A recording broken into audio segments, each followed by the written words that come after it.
ជំរាបសួរបងប្អូនតោះតើតើនឹងការយកកាត់យកសពបន្តទៅទៀតនេះគឺខ្ញុំនឹងលើកយកការយកសពឲ្យឃើញកូនក្មេងឬក៏ក្មេងៗការយកសពឃើញកូនក្មេងប្រុសស្រីពីអាយុមិនទាន់ចេះដើរឡើងនៅទំនេរទេថាជាសុភមង្គលក្នុងគ្រួសារឬក៏ការរកស៊ីមានបានចំណេញទៅតាមតែអ្វីដែលបងប្អូនគិតគូរបានខ្លាំងប៉ុណ្ណានឹងទាក់ទងនឹងការដែលយើងយកសពឃើញកូនក្មេងឬក៏ក្មេងៗទាក់ទងនឹងការយកសពទី2គឺការយកសពឃើញកូនក្រមុំក្នុងពេលរៀបការយកសពឃើញកូនក្រមុំឬក៏ឃើញខ្លួនអ្នកជាកូនក្រមុំទំនាយថាជាសំណាងល្អណាស់ចំពោះអ្នកត្រូវគិតដល់លក្ខខណ្ឌផ្សេងទៀតផងដូចជាសម្លៀកបំពាក់រឿងគ្រឿងតុបតែងផ្សេងទៀតបរិយាកាសសប្បាយអាប់អួរឡារួចកាត់យកសពបន្ថែមតាមនោះទៅយល់សពថើបកូនក្រមុំឬក៏កូនក្រមុំថើបអ្នកទំនេរថាអ្នកនឹងទទួលមរតកតូចតាចតែគួរជាទីរីករាយនេះតាក់ទងនឹងការយកសពឃើញកូនក្រមុំដែលកំពុងតែរៀបការតាក់ទងនឹងការកាត់យកសពបន្តទៀតការយកសពទី3គឺយកសពឃើញកូនខ្លាការយកសពឃើញកូនខ្លាឬក៏ចាប់បានកូនខ្លាឬក៏សត្វព្រៃអ្វីផ្សេងទៀតទំនេរថាអ្នកនឹងបានទីកន្លែងជាដំណើរដ៏ល្អនឹងមានកេរ្តិ៍ឈ្មោះល្អទៀតផងនេះតើតើនឹងការយកសពដែលឃើញកូនខ្លាឬក៏យកសពឃើញ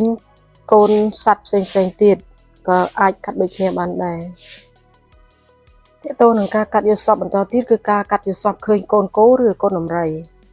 បើយកសពឃើញកូនគោឬកូនដំរីនៅបាវទំនាយថាសេចក្តីសង្ឃឹមទាំងប៉ុន្មានរបស់អ្នក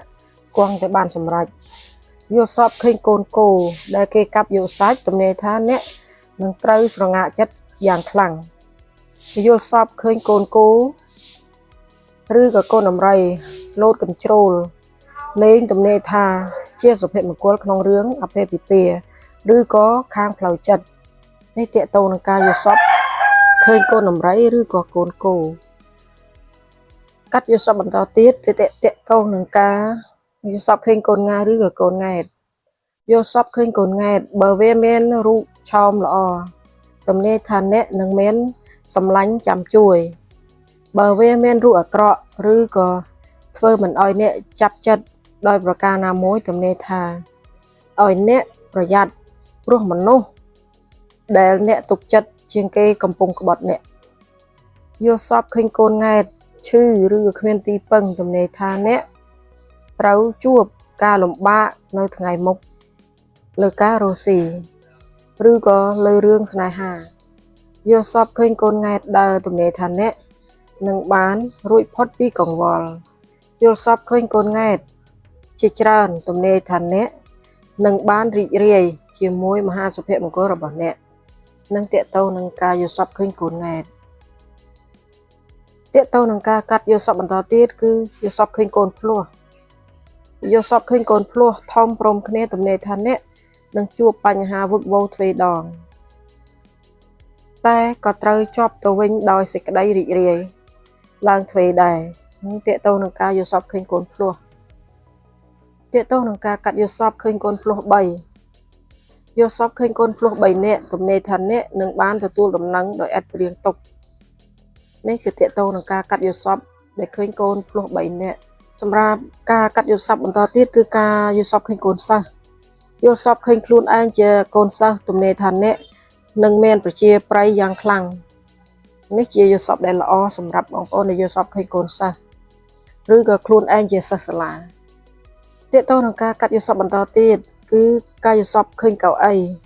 យកសពឃើញកៅអីទទេទំនេរថានឹងបានទទួលដំណឹងអ្វីមួយពុំនោះទេអ្នកនឹងបានទទួលការរាប់អានយកសពអង្គុយលើកៅអីយ៉ាងស្រួលទំនេរថានឹងមានផាសុកភាពយកសពឃើញឬក៏អង្គុយលើកៅអី